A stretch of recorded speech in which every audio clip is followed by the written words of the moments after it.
Leave it alone. You leave it alone. Oh, bother. I mean, seriously.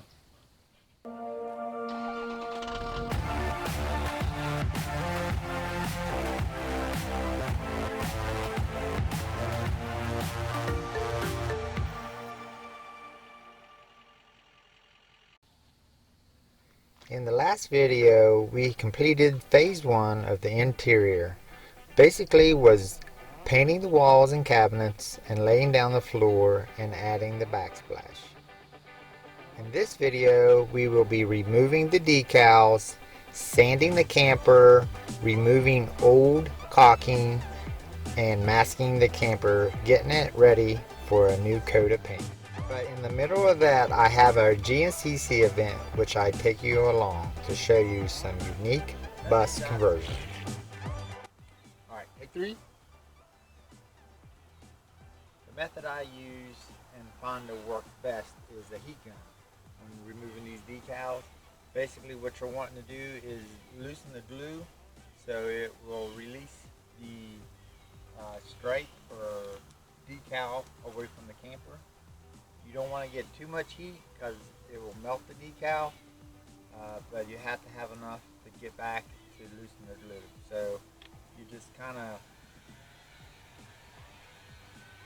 heat the decal, and you basically just want to get it warm, get it started, and then stay in front of it. Because if you get too close to the decal, it will melt the decal.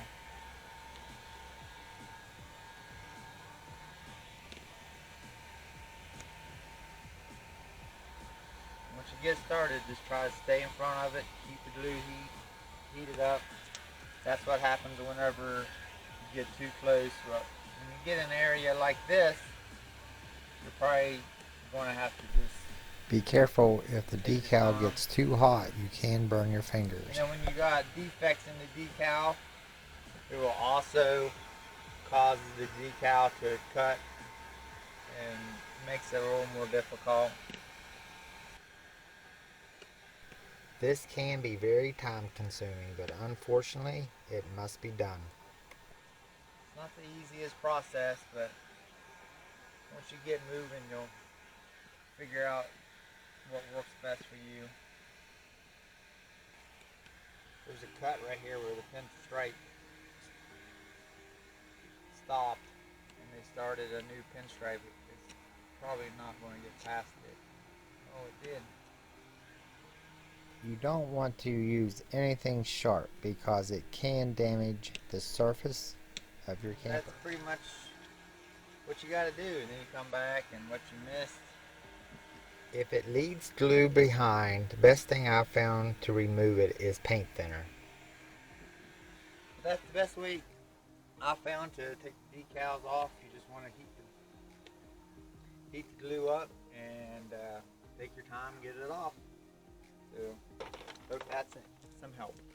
Alright, one of the other things I'm going to have to do before I paint, there's a lot of this old caulking. I wanted to come by because paint's not going to stick too well to this. I'm just going to cut it out of here.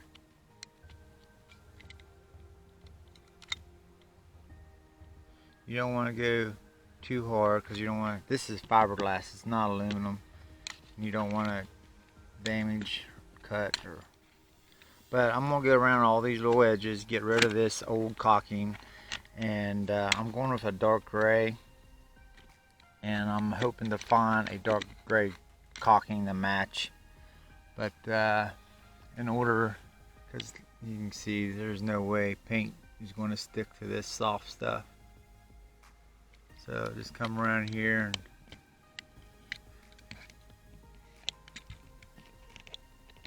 peel it all off of here, clean it up.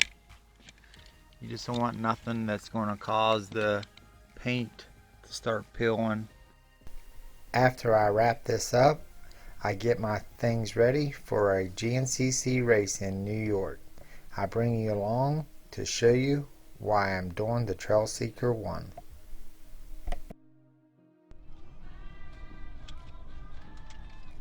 The The reason why I am creating Trail Seeker 1, the truck camper, is due to the type of lifestyle we have. We do a lot of traveling, whether it be to the GNCC, full gas, or local series, or whether we're mountain biking, hiking, or kayaking. I was wanting something smaller to not have to carry such a big load. At this event, I came across two buses that had been converted to the Moto bus, much for the same reason why I'm doing the Moto truck camper.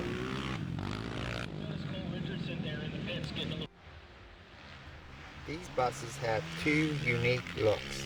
Although they are different, they get the job done, get both the equipment and the people to and from the race.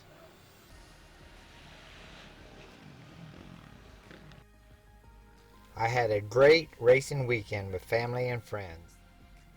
Had some great competition and even pulled off a win. And now it's time to get back to the truck camper. Alright, I got back from the races and now it's time to try to get some paint on this thing. It's fall of the year. I have to paint this outside, so I have to do it while the weather is good. First step in prepping your surface is you want to sand. This is a fiberglass siding. The front is aluminum, but most of it's fiberglass. So I got all the decals removed with the heat gun. Came off pretty easy. Now I have to come back and scuff the surface, clean all the crap off of it that you don't want to show through your paint. So you scuff it in order to have something for the paint to grab a hold of, so later down the road it don't come peeling off. So that's what I'm going to be doing. I'm going to be sanding this thing all down and hopefully get some paint on it here this afternoon. I use 3 different types of sanding materials. There is the Scotch pad. You want a medium grit as far as a regular type of sandpaper. You're looking at maybe a 320. In the middle is where you want to be. But you also have a wet and dry sandpaper. It's mostly an automotive product. You can get that at like your Napa or your hardware stores. But it actually worked pretty well. It's a wet and dry, which you can take the paper and actually dip it in water. It helps keep your sandpaper from clogging up. So you'll get a bunch of sand residue on your sandpaper, and then you can just wash it off in a bucket and then go back up. And it actually helped in many different locations. The Scotch pad helps get down in the cracks and crevices. Your regular sandpaper, if it's not clogging up, it will do just fine.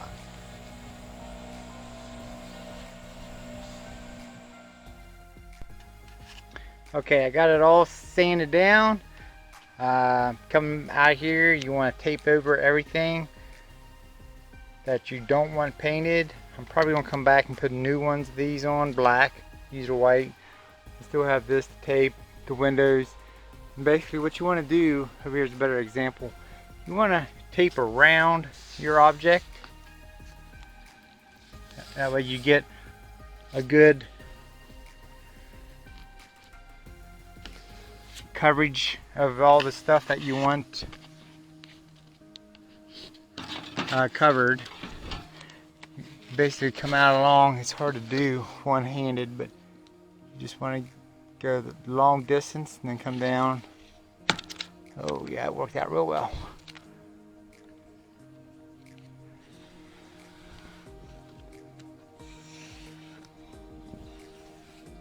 And then what you'll do is I always just use some masking tape or newspaper of some sort. And you come up here and it's almost perfect. So then you'll run your tape around that, and that's how I mask things off that you don't want. So I'm gonna go ahead and do that. My battery's about dead on this. I'm gonna go ahead and finish taping up everything that I don't want painted, and then we're ready to mix up some paint. The paint that I have, I've already done some painting, is an automotive paint. It's from Napa.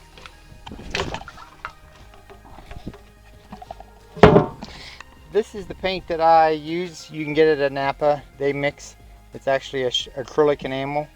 The paint that I wanted was lighter, but I couldn't get that paint because they only mixed with base coat, clear coat, and I didn't want to do that for this project. So it's a darker gray than I wanted, but it's going to work. I just had to change my graphics a little bit.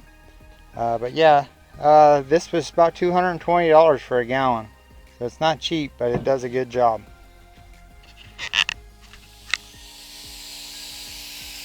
That about does it for this video. Please watch our next video where we finally get some paint on the Trail Seeker 1 Moto Truck Camper. We will also get a stripe and also add some decals. Thanks for watching, and please like our videos as we wrap up phase 1 of the truck camper. Make sure you hit that red button at the bottom right side of your computer screen.